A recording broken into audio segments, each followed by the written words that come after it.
नमस्कार। युवा मंच यूट्यूब चैनल पर आप सभी साथियों का हार्दिक स्वागत अभिनंदन है। मित्रों, जैसा कि आप सब जानते हैं, असिस्टेंट प्रोफेसर व टीजीटी पीजीटी दो ऐसे विज्ञापन हैं जिनको लेकर के लगातार आपके मन में ये सवाल चल रहा है कि आखिरकार परीक्षा कब होगी। इस संबंध में मैंने आप सभी को बहुत स्पष्ट बता दिया है कि आपकी परीक्षा असिस्टेंट प्रोफेसर की सबसे पहले होगी और टीजीटी पीजीटी की बाद में होगी। लेकिन फिर भी तमाम लोगों के द्वारा यह बात कही जा रही है कि टीजीटी पीजीटी असिस्टेंट प्रोफेसर की परीक्षा हर हाल में जुलाई में हो जाएगी। कुछ लोग करेंगे जुलाई में नहीं हुई तो हर हाल में अगस्त में तो हो ही जाना है। यह बड़ा सवाल है। ऐसे में मैं आप सभी को बहुत स्पष्ट फिर से एक बार रिपीट कर देना चाहूँगा मित्रों कि असिस्टेंट प्रोफेसर और टीजीटी की परीक्षा में कम से कम 1.5 महीने से 2 महीने का अंतराल होगा। यह मैं नहीं कह रहा हूँ, यह आपका शिक्षा सेवा चयन आयोग कह रहा है। यह युवा मंच टीम का दावा नहीं है, यह शिक्षा सेवा चयन आयोग के जिम्मेदार लोगों का कहना है कि अगर असिस्टेंट प्रोफेसर की परीक्षा बहुत जल्दबाजी में हुई, बहुत तेज़ी से होगी तो सितंबर मान कर चलिए, और अगर सितंबर में असिस्टेंट प्रोफेसर की परीक्षा होगी तो आपकी नवंबर से पहले टीजीटी पीजीटी की परीक्षा संभव नहीं है। फिलहाल हमारा जो मानना है, जो भी साथी एक लंबे अरसे से अपने करियर को लेकर के, अपने सपने को लेकर के लगातार प्रयास कर रहे हैं, अपनी पढ़ाई को कंटिन्यू रखें, अपने अध्ययन प्रक्रिया को लगातार जारी रखें। ऐसा क्यों? क्योंकि जितना पढ़ेंगे उतना बढ़ेंगे।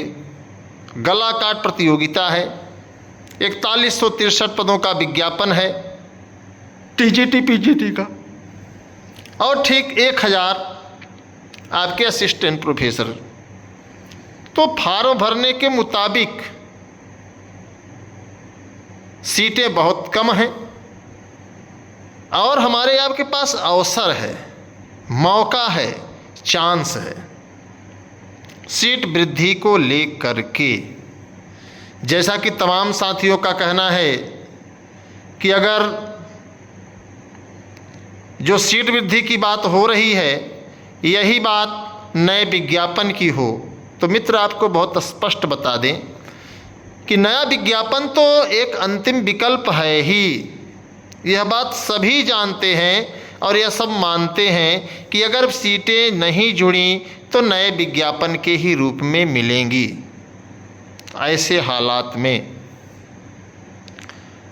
सीट वृद्धि की बात क्यों कही जा रही है, इस पर मैं स्पष्ट आप लोगों से कुछ कहना चाहता हूं। तो मित्रों, सीट वृद्धि युवा मंच टीम इसलिए प्रयासरत है कि 13,19,000 टीजीटी पीजीटी में और लगभग 1.5 लाख असिस्टेंट प्रोफेसर में फार्म भरने वाले साथियों की संख्या है।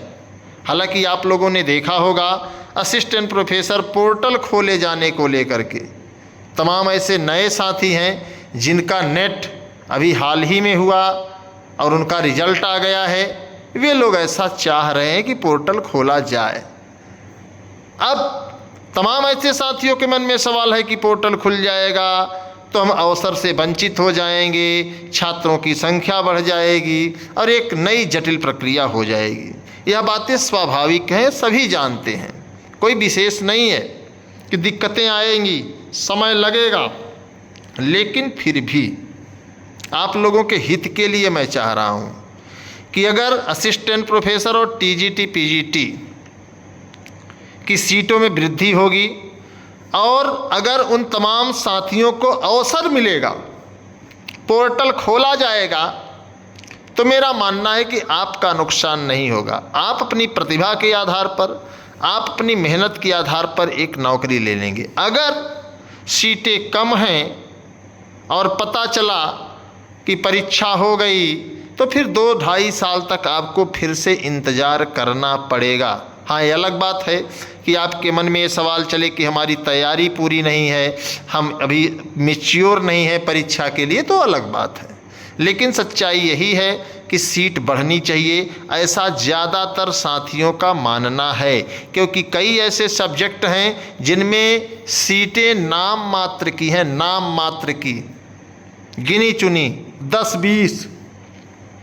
तो ऐसे अभ्यर्थी तो चाहेंगे ही चाहेंगे कि सीट वृद्धि हो, और युवा मंच भी चाहता है कि अगर 25,000 विधानसभा की सीटें और 25,000 27,000 तदर्थ शिक्षकों की सीटें, इसमें से 1/3 भी सीटें अगर विज्ञापन में जोड़ी जाती हैं तो प्रदेश में जो शिक्षकों की बदतर व्यवस्था है, शिक्षकों की बहुत कमी है, उसे पूरा किया जा सकता है। और एक टाइम टेकिंग तमाम नौजवानों को समय से नौकरी भी मिल जाएगी। अगर आप हमारी बातों से सहमत हैं तो आप कमेंट बॉक्स में बताएं। साथ ही साथ इस BEO, GICLT और प्रवक्ता के विज्ञापन की अगर हम बात करें तो बहुत स्पष्ट मित्रों बता दें कि BEO, GICLT और प्रवक्ता का विज्ञापन हमारे आपके हाथ से दूर निकल चुका है। क्यों दूर निकल चुका हुआ है? क्योंकि आप जानते हैं कि वर्तमान समय में चुनाव आचार संहिता है, आपकी सक्रियता भी नहीं है कि आप सक्रिय हों, सोशल मीडिया पर माहौल बनाया जाए, x handle, Twitter handle, Facebook, YouTube, तमाम जगह पर इस परिचर्चा हो तो सरकार के कानों तक हमारी आपकी आवाज़ पहुँचे कि उत्तर प्रदेश का नौजवान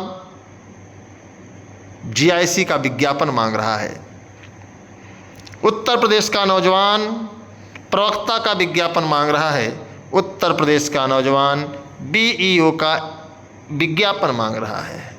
और ये तब संभव है जब हमारे सभी नौजवान साथी, सभी भाई बहन एक सुर में विज्ञापन की मांग करेंगे। तो फिलहाल अभी ये मामला अर्हता विवाद, योग्यता विवाद में उलझा हुआ है और इस पर सरकार बहुत गंभीर नहीं है, इसे बहुत गंभीरता से नहीं ले रही है।